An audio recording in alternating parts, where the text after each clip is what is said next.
एका गावात सोनम आणि सुजाता या दोन बहिणी राहत होत्या. सोनमचे शिक्षण कमी असल्याने तिचे लग्न एका गरीब कुटुंबात झाले, तर सुजाता हिच्या सौंदर्याने प्रभावित झालेल्या एका श्रीमंत माणसाने तिच्याशी लग्न केले. सुजाताला तिच्या सौंदर्याचा आधीच अभिमान होता. लग्नानंतर तिला तिच्या संपत्तीचाही अभिमान वाटू लागला. दोन्ही बहिणी जवळच राहत होत्या. जेव्हा जेव्हा तिला संधी मिळायची तेव्हा ती सोनमला तिच्या गरिबीमुळे कमी लेखण्याचा प्रयत्न करायची. अरे सोनम, तुला माहिती का, आताच माझ्या नवऱ्याने मला सोन्याचा हार विकत दिला आणि आम्ही तुमच्या शेजारील शेतही खरेदी करत आहोत. लग्नानंतर तू काहीही खरेदी केलं नसेल, पण आम्ही काय करू शकतो? तुझ्या नवऱ्याकडे खायला पण अन्न नाही, तो तुझ्यासाठी काय खरेदी करेल? सोनमला खूप वाईट वाटले, पण तिने ते बाजूला ठेवले. सोनमचे दिवस खूप गरिबीत जात होते. दिवसातून 2 वेळच्या जेवणाची व्यवस्था करणेही खूप कठीण होते. ती सुजाताकडे मदत मागायला गेली. अरे सुजाता बहीण, आज आमच्या घरात अन्नाचा एक दाणाही नाही. अशा परिस्थितीत माझा नवरा घरमालकाच्या घरी गेला, पण घरमालकाने पैसे देण्यास नकार दिला. म्हणून मी तुझ्याकडे आले आहे. आम्हाला थोडे पैसे दे. आमची पीक कापणी होताच आम्ही तुला पैसे परत करू. अरे बहीण, आज पैसे मागायला आली आहेस का? जर तू काल पैसे मागितले असते तर मी तुला काही पैसे दिले असते. मी तुला सांगितले होते आम्ही तुझ्या घराजवळील शेत खरेदी करत आहोत, म्हणून आज पहाटेच माझ्या नवऱ्याने घरात असलेले सर्व पैसे काढून घेतले. आज घरात पैसे नाहीत. पण सुजाताने तिला कधीच मदत केली नाही. एके दिवशी सोनमला वाटले, सुजातानेही पैसे द्यायला नकार दिला. आता मी काय करू? मी एक काम करेन, मी माझ्या मोठ्या भावाच्या घरी जाऊन त्याच्याकडे पैसे मागेन. तो मला पैसे द्यायला नकार देणार नाही. पुढे जाताना तिला एक म्हातारा माणूस दिसला. अरे बाबा, इतक्या उन्हात तू हे जड भांडे घेऊन कुठे चालला आहेस? कुठेही नाही मुली, मी फक्त जवळच्या गावात माझ्या घरी जात आहे. मी हे पाण्याचे भांडे तिथे घेऊन जात आहे बेटी. ठीक आहे बाबा, मी गावाकडे जात आहे. मला तुमचे भांडे द्या. नाही मुली, मी हे भांडे घेईन. तू त्रास का घेतेस? अरे बाबा, मीही तुमच्या मुलीसारखीच आहे. मला हे भांडे द्या.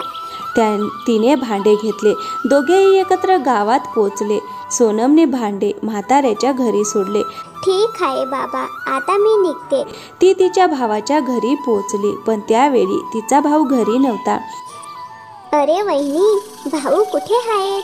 ते सध्या घरी नाहीत. अरे, माझ्या भाऊ सोबत खूप महत्त्वाचं काम होतं. काय काम आहे ते सांग. अरे वहिनी, मी तुला काय सांगू, आमच्या घरची परिस्थिती सध्या खूप वाईट आहे. आमच्याकडे 2 वेळच्या जेवणासाठीही पैसे नाहीत. मग आम्ही यात काय करू शकतो? आमच्याकडे पैशाचं झाड आहे का, ज्यापासून आम्ही पैसे तोडून तुला देऊ शकतो? आमच्याकडे सध्या पैसे नाहीत. ठीक आहे, जर तुला पैसे मागण्याशिवाय दुसरे काही काम असेल तर मला सांग, नाहीतर इथून निघून जा. ठीक आहे वहिनी, मी जात आहे. वहिनीने तिला घराबाहेर काढले. निराश मनाने ती गावी परतू लागली. अरे ओ बेटी, इकडे ये. अरे बेटी, तू या गावात कोणाच्या घरी आली आहेस? अरे बाबा, मी माझ्या भावाच्या घरी त्याच्याकडे मदत मागण्यासाठी आली होती. सोनमने तिची संपूर्ण कहाणी बाबांना सांगितली. बेटी, या 3 घागर पैकी एक घागर घे. बाबा, अरे बेटी, तू इतक्या दूरवरून चालत आली आहेस आणि तुला परत चालत जावे लागणार आहे. बेटी, जर तुला वाटेत भूक लागली तर या घागरीत लाडू आहेत, तू ते लाडू खा. नाही बाबा, मला ते नको आहेत. तुम्ही मला विचारलं तेवढंच माझ्यासाठी पुरेसं आहे. अरे मुली, घे. तूही माझ्या मुलीसारखीच आहेस बघ. मग बाबांच्या वारंवार आग्रहावरून सोनम बाबाकडून ती घागर घेते. बाबा, आता मी निघते, नाहीतर मी घरी पोहोचेपर्यंत अंधार होईल. आणि मग ती तिच्या घराकडे जाऊ लागते. अरे सोनम, आज तू तुझ्या मोठ्या भावाच्या घरी गेली होतीस ना? तुझ्या भावाने थोडीफार मदत केलीच असेल ना? हो, मी तिथे गेली, पण भाऊ घरी नव्हता आणि वहिनीने मला घराबाहेर काढले. बरं, याचा अर्थ असा की आजही आपल्या दोघांना उपाशीच झोपावे लागेल. नाही, आज आपल्याला उपाशी राहावे लागणार नाही. म्हणजे तुला काही पैसे मिळाले का? अरे नाही, मी भावाच्या घरून परतताना वाटेत मला एक बाबा भेटले आणि त्या बाबांनी मला लाडूंनी भरलेली घागर दिली आणि सांगितले की वाटेत भूक लागली तर खाऊन घे.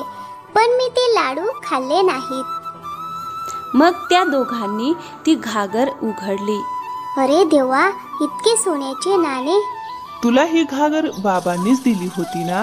हो, मी खरं सांगते, मला ही घागर बाबांनीच दिली होती. अरे भाग्यवान, मला माझ्या डोळ्यांवर विश्वासच बसत नाहीये. मला वाटतं देवाने आपली प्रार्थना ऐकली आहे. तू खरं बोलत आहेस, मला विश्वासच बसत नाहीये. सोनम आणि तिच्या नवऱ्याच्या आनंदाला सीमा उरली नव्हती. मग दोघांनी शेतीसाठी योग्य जमीन खरेदी केली. तिकडे सोनमची प्रगती पाहून सुजाताला खूप हेवा वाटला. ती तिच्या नवऱ्याला म्हणते, अरे ऐका ना, माझी बहीण इतकी श्रीमंत कशी झाली? तिला इतके पैसे कुठून मिळाले? काही दिवसांपूर्वी माझी बहीण भिकाऱ्यासारखी आपल्या घरी भिक्षा मागायला आली आणि आता ती आपल्यापेक्षा श्रीमंत झाली. हो, मीही हाच विचार करत आहे. पूर्वी तुझ्या बहिणीचा नवरा लोकांच्या शेतात रोजंदारीवर काम करायचा आणि अचानक त्याला इतके पैसे कुठून मिळाले? पण काही दिवसांपूर्वीच मी तुझी बहीण तुझ्या भावाच्या घराकडे जाताना पाहिली. तुझ्या भावाच्या घराकडे. हो, मला वाटतंय की तिने भावाच्या घरून एवढी संपत्ती आणली असेल. पण तो कसला भाऊ आहे की त्याने सगळी संपत्ती तुझ्या धाकट्या बहिणीला दिली? तूही त्याची बहीण आहेस ना? दोन्ही बहिणी भावासाठी समान आहेत, म्हणून दोन्ही बहिणींना समान वाटा द्यायला हवा. तुम्ही अगदी बरोबर बोलत आहात. भावाच्या मालमत्तेवर माझाही तितकाच हक्क आहे जितका तिचा आहे. आपण उद्या सकाळी माझ्या भावाच्या घरी जाऊ. मग दुसऱ्या दिवशी ते भावाच्या घरी जायला निघतात आणि वाटेत तेच बाबा त्यांना भेटतात. प्लीज मुली, कृपया करून हे भांडे माझ्या खांद्यावर ठेवा. मी आता खूप म्हातारा झालो आहे, मला ते उचलता येत नाही. अरे बाबा, तुम्ही काय एवढेही म्हातारे झाले नाही आहात. दुसऱ्यांना सांगण्यापेक्षा तुम्ही स्वतःच ते भांडे उचलून घेऊन जा तुमच्या घरी. आम्हाला वेळ नाही आहे. अरे भाग्यवान, तू या म्हाताऱ्याच्या प्रभावात का येत आहेस?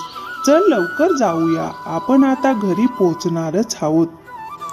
पण सुजाताने त्या बाबांना मदत केली नाही.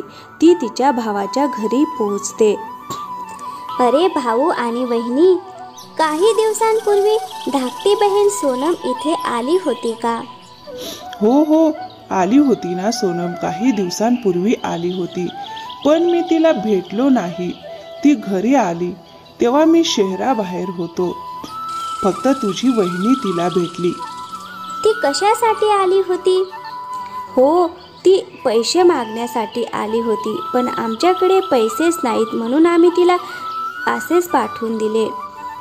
एवढं ऐकून सुजाता म्हणाली, आम्ही आता निघत आहोत. प्लीज, आम्हाला जायला उशीर होतोय. अरे, तुम्ही दोघे नुकतेच आलात आणि तुम्ही इतक्या घाईत निघत आहात. जाण्यापूर्वी जेवण तरी करा. नाही, आम्ही येथून निघत आहोत.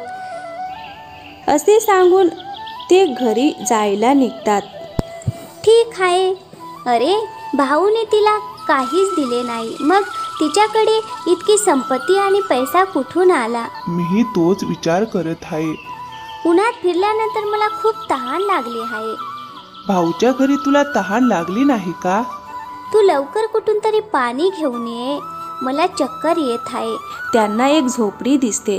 ती झोपडी त्याच बाबाची होती.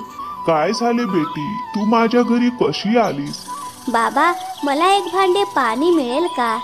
का नाही बेटी, ये माझ्या घरात ये. बाबा, आम्ही तुला मदत करायला नकार दिला होता, तरीही तू आम्हाला पाणी दिलेस. मग काय झालं बेटी, ते तुझं नशीब होतं, हे माझं नशीब आहे. आणि बेटी, मी तुम्हा दोघांना पहिल्यांदाच या गावात पाहिलं.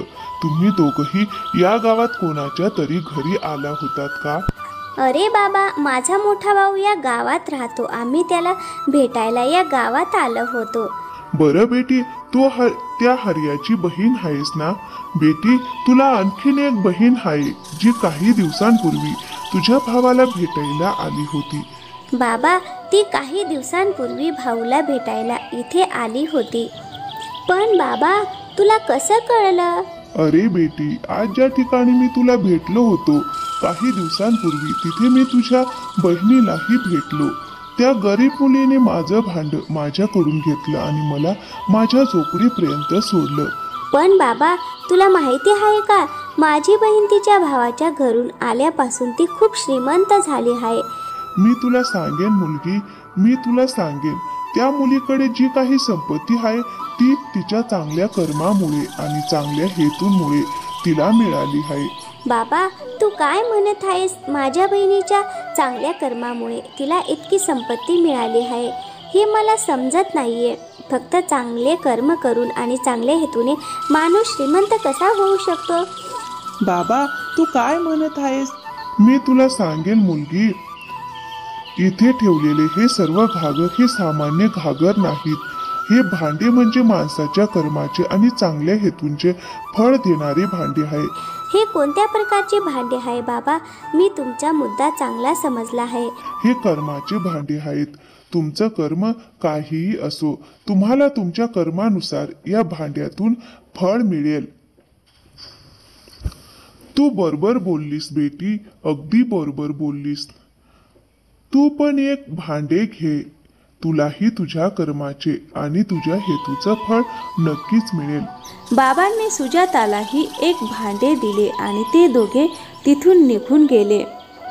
मग रात्री ते भांडे उघडताच त्यातून बरेच कीटक बाहेर येऊ लागतात. अरे देवा, माझ्या भांड्यातून कीटक बाहेर आले.